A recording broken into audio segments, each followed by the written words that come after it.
This is the Microschool Minute, your weekly dose of microschooling news and events. In this week's edition of the Microschool Minute, American satisfaction with K-12 public education has just hit a 26-year low. Only 35% of adults say that they're satisfied, according to Gallup. That's an 8-point plummet from last year alone, with frustration cutting across party lines. However, even parents wish schools did more to prepare kids for college and for the workforce. What does this mean for microschools? As the mainstream system struggles with public confidence, demand for personalized, nimble models is rising, and microschools are uniquely positioned to answer the call, offering families more connection, customization, and responsiveness. Arizona's Kyrene School District is on the brink of a historic transformation, proposing to consolidate 1/3 of its schools by 2029 due to declining enrollment. With student numbers projected to fall from 12,000 to 11,000 over the next 5 years, the district's decision seeks to optimize resources and maintain educational quality. This has sparked a conversation about the future of public education, especially as charter, micro, and homeschools, as well as private vouchers, continue to grow in popularity under Arizona's school choice policies. These developments compel school leaders to reevaluate their strategies and address the growing demand for personalized and innovative learning environments. Chicago public schools are also facing a significant enrollment crisis, with numbers plummeting to just over 313,000 students, marking the lowest in history. This decline is part of a broader pattern seen across American school districts. Factors like declining birth rates, global migration shifts, and the COVID-19 pandemic are playing pivotal roles. Meanwhile, changes such as Arizona's Universal School Choice program signal a growing movement toward educational alternatives, which could further impact public school enrollment. As traditional public schools like CPS face declining numbers, microschools and other alternative education models continue to gain traction. The shift is not just a response to declining numbers, but a reimagining of education at the fundamental level. Transportation challenges are an escalating issue for public schools as well, with a significant number of administrators highlighting bus driver shortages and budget constraints as being major concerns. This crisis isn't just about getting students from point A to point B, but it's an educational barrier affecting attendance, participation in extracurricular activities, and access to essential school services. For families, these problems translate into lost work opportunities and increased stress. As legal battles intensify across the United States, the landscape of educational choice is facing significant scrutiny. States like Montana, Ohio, and Utah are at the forefront, with judges evaluating the constitutionality of programs designed to give families more options in their children's education. Education choice has sparked legal challenges based upon claims that these programs disrupt existing public school systems. Despite these challenges, advocates remain optimistic, viewing this as a period of growth and of transformation. They suggest that legal hurdles are merely delays and not deterrents to the eventual integration of school choice into the educational mainstream. House Bill 93 has sparked significant controversy in the state of Idaho. Public school advocates have filed a lawsuit to challenge the state's new tax credit program for private schools. The coalition argues that the bill violates the Idaho Constitution by diverting taxpayer funds intended for public education into private institutions. This development could have far-reaching implications, especially for microschools, which may face increased scrutiny and regulatory changes. Microschool leaders across the state need to stay informed about this lawsuit, since the outcome could shape future funding and operational regulations that affect them directly. The bill, led by a GOP-dominated legislature, allows taxpayers to claim up to $5,000 in credits for tuition and fees at private schools, with increased amounts for students with special needs. This shift has been met with strong opposition, as critics highlight the lack of accountability and transparency associated with private school funding. Education innovators should pay close attention to these developments, as they are reflecting broader national trends toward choice and privatization as a whole. The legal battle over House Bill 93 could set precedents. Numbers tell a story. And the latest stats from the Arkansas Educational Freedom Account program are shouting a revolution. Here's the scoop. 60% of vouchers are now powering private school ambitions. But wait, homeschool students? They snagged nearly 40% of these golden tickets. That's right. Out of 46,634 students soaking up these benefits, 18,420 are homeschooled. That's a whopping 50% of the homeschooling crowd in the state. Microschools are starting their stuff too. With 100 registered, they're ready to seize the new opportunities. This program isn't just about the numbers, but it's about shifting paradigms. It's about change, the kind that you can measure, track, and celebrate. Why does this matter? Simple. These stats aren't isolated, but they're a glimpse into Arkansas's educational transformation.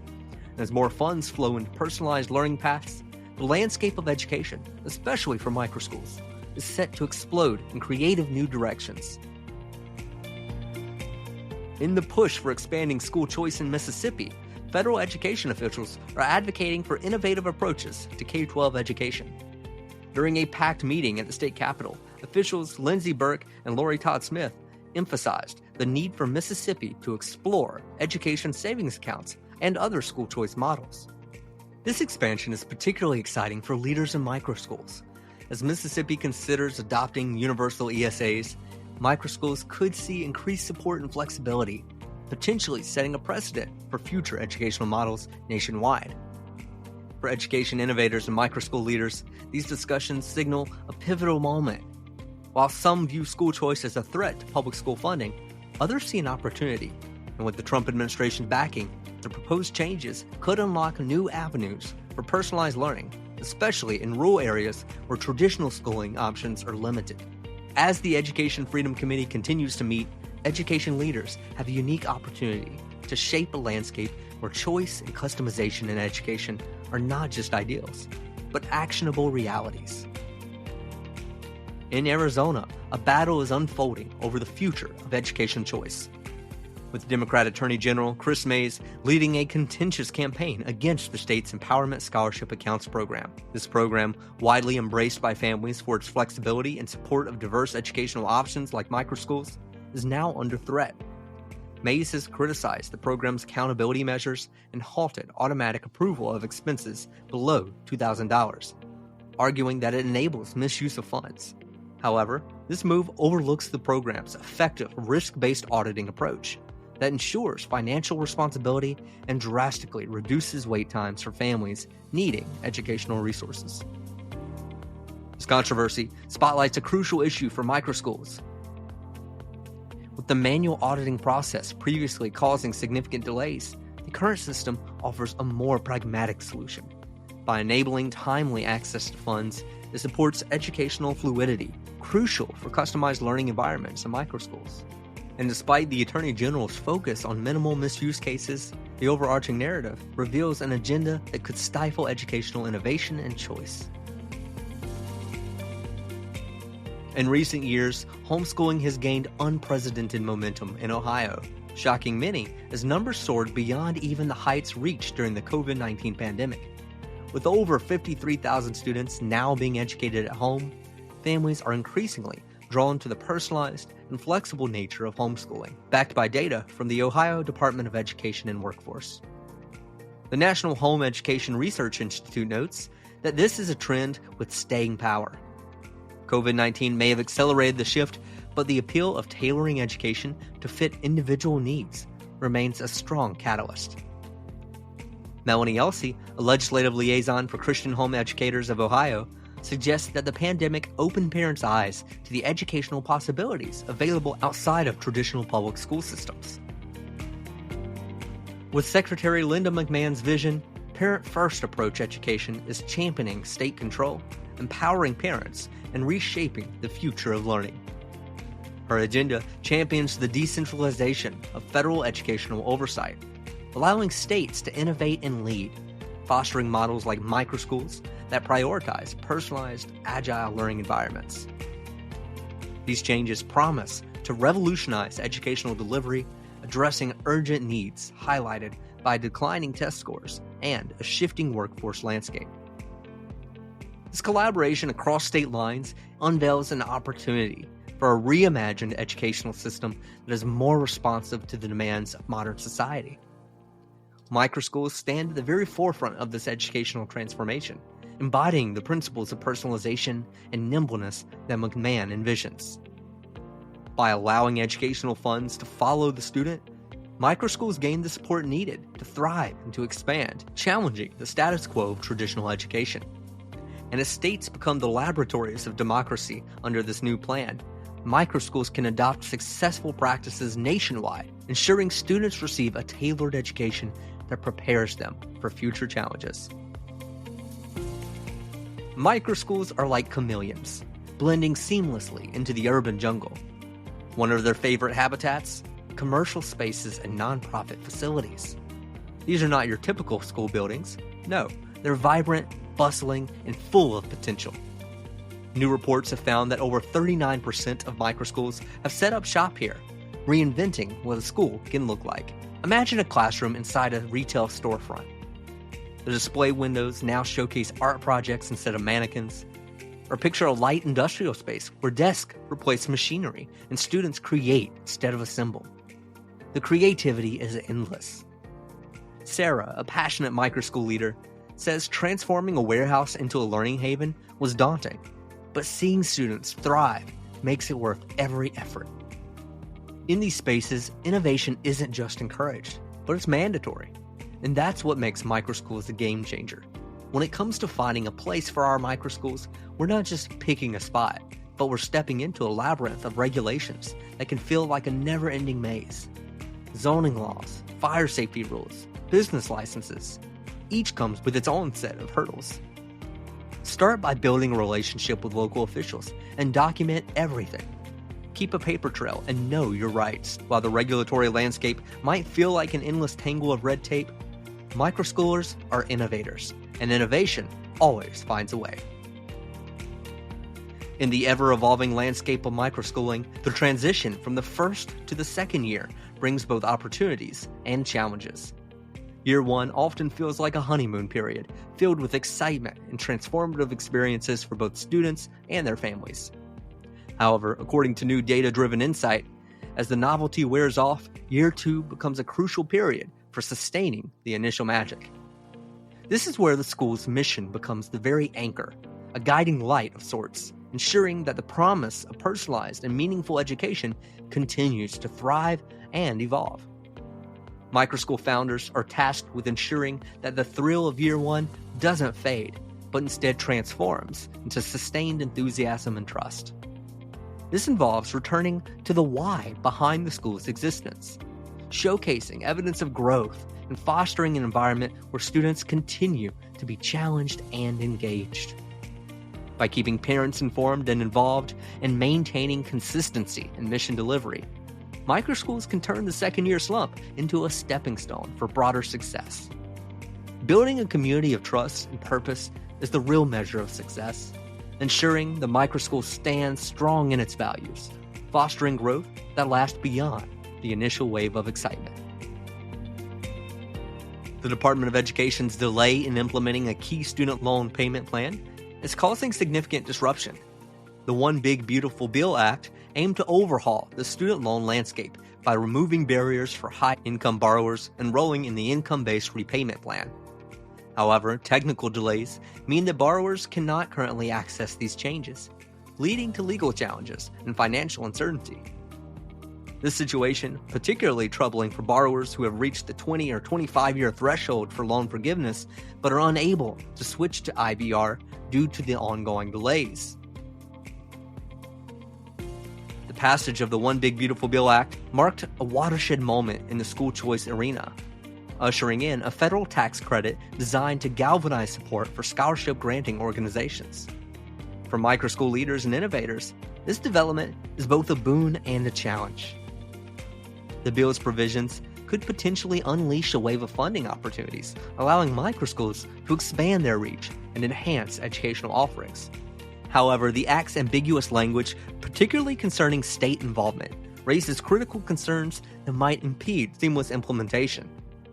The United States Treasury's forthcoming rulemaking will be pivotal in clearing these ambiguities, ensuring that innovative education models like microschools are not inadvertently sidelined.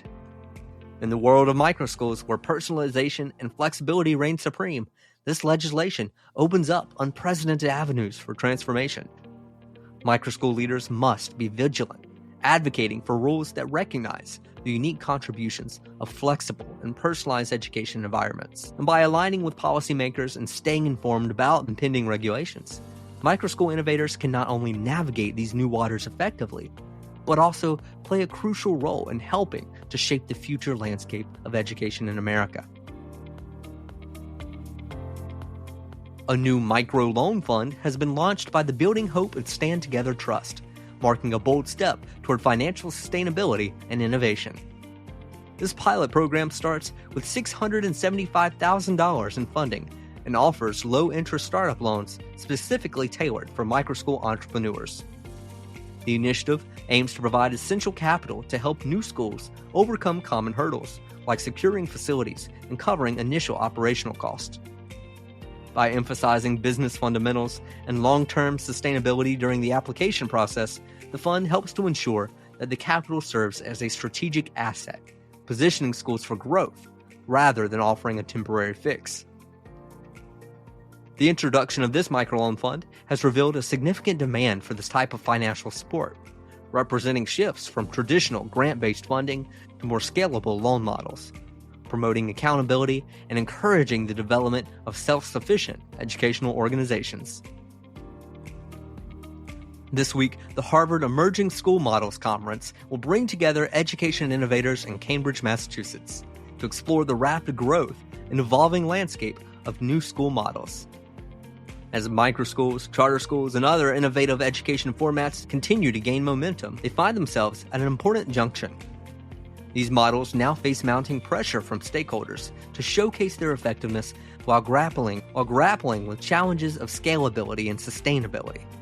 The conference aims to address these critical issues, offering a platform for discussions on leveraging school choice programs and preserving the core elements that make these models unique.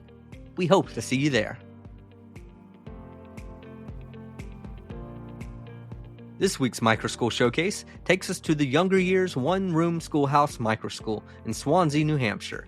This new microschool is offering a fresh, bold, hybrid learning model for kindergarten through 5th graders. Founder Polly Ann Stenstrom is set to welcome students into a personalized, project-based environment that combines digital learning and hands-on exploration. The program features exciting electives like coding, alongside tried-and-true fundamentals in math, reading, writing, social studies, and science, all while emphasizing community and safety. The Younger Years serves as a compelling case study of how individualized pacing and hands-on projects can thrive in a small, supportive environment. If you know of a microschool or organization that deserves a shout-out, drop a line and let us know. Thank you for tuning in to the Microschool Minute, your weekly review of microschooling news and events. Don't forget to like and subscribe, and if you'd like to support us, consider leaving a review. Until next week, happy microschooling.